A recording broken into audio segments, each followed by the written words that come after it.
सुप्रभातम छात्रा।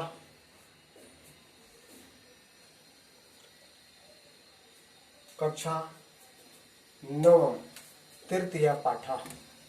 कक्षा नवम तृतीय पाठ सोम प्रभम। आपके तृतीय पाठ का 1, 2, 3 प्रश्न हम लोगों ने कर लिया था। आज 4, 5, 6, 7 आज हम लोग 4, 5, 6, 7 प्रश्न करेंगे। चौथा प्रश्न में है उदाहरण हम सुरित्या प्रकृति प्रत्यय संयोगम कृत। यहाँ क्रियाओं को अलग करके लिखा गया है, उपसर्ग को अलग किया गया है, प्रकृति प्रत्यय को अलग किया गया है, अर्थात मूल धातु को अलग और प्रत्यय को अलग। किसी जिसमें उपसर्ग है उसको में उपसर्ग को भी अलग किया गया है। क में दिया हुआ अधिज और गम जोड़ ल्याप अधिगम में होगा। दूसरा है क में वी जोड़ हा जोड़ ल्याप विहाया। ल्याप प्रत्यय में क्या होता है, सब में य हो जाता है। नीर जोड़ गम जोड़ ल्याप निर्गम्या। वी जोड़ हस जोड़ ल्याप विहस्या।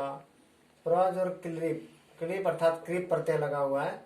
ल्याप प्रकृप्या कृपा करके। शम जोड़ बुध जोड़ ल्याप संबुद्ध्या। इसी तरह से प्रश्न संख्या 5 में अधोलिखित पदेषु उपसर्गम पदम चिनुत।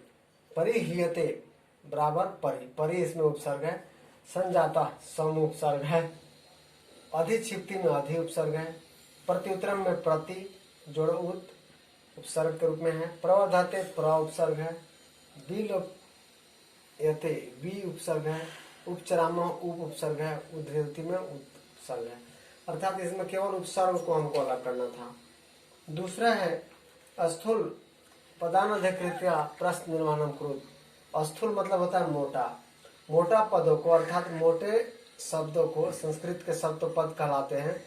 क्या करना है, तो मैं इसमें अंडरलाइन कर दिया हूँ क्योंकि इसको स्थूल करने में अर्थात ओवर राइटिंग करने में बार बार परेशानी हो रही थी।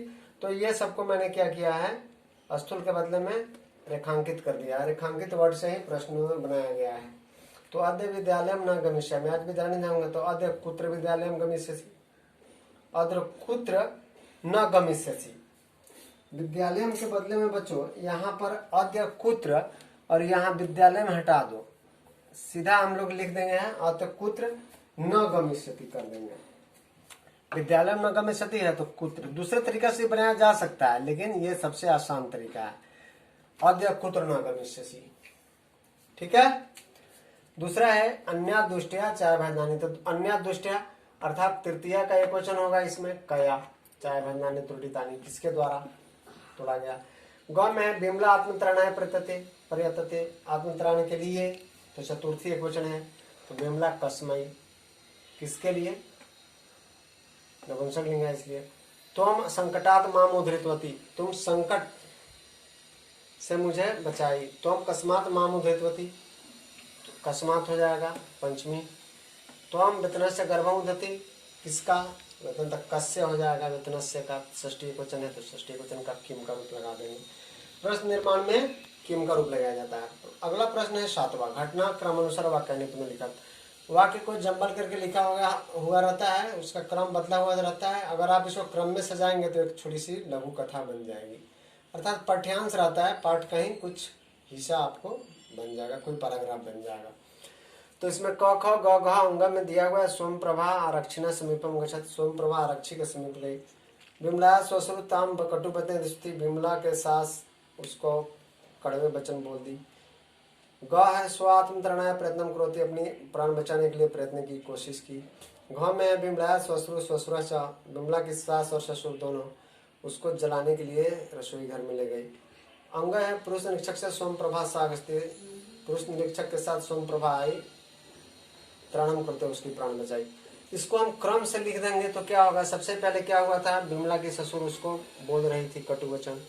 उसके बाद बिमला के ससुर आए और सास और ससुर दोनों मिलकर उसको जलाने के लिए ले गए। फिर गाँव में हो गया कि अब प्राण बचाने के लिए बिमला इधर उधर भाग रही थी, प्रयत्न कर रही थी। चौथा में है कि तब तक सोम प्रभा आ जाती है, आ गई और फिर वो थाने चली जाती है, पुरुष निरीक्षक को करती है। इस तरह से एक क्रम बन गया। तो मैंने 1, 2, 3, 4, 5 करके लिख दिया है और क ख ग वाले को उसी क्रम में मैंने लिखा है।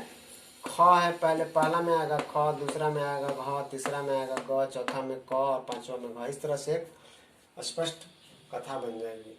इस तरह से बच्चों आज आपका तृतीय पाठ का प्रश्न उत्तर समाप्त हुआ। अब अगली कक्षा में हम लोग चतुर्थ पाठ को पढ़ेंगे, कुछ व्याकरण के ऊपर भी ध्यान देंगे। तब तक के लिए अपनी वाणी को विराम देता हूँ। धन्यवाद।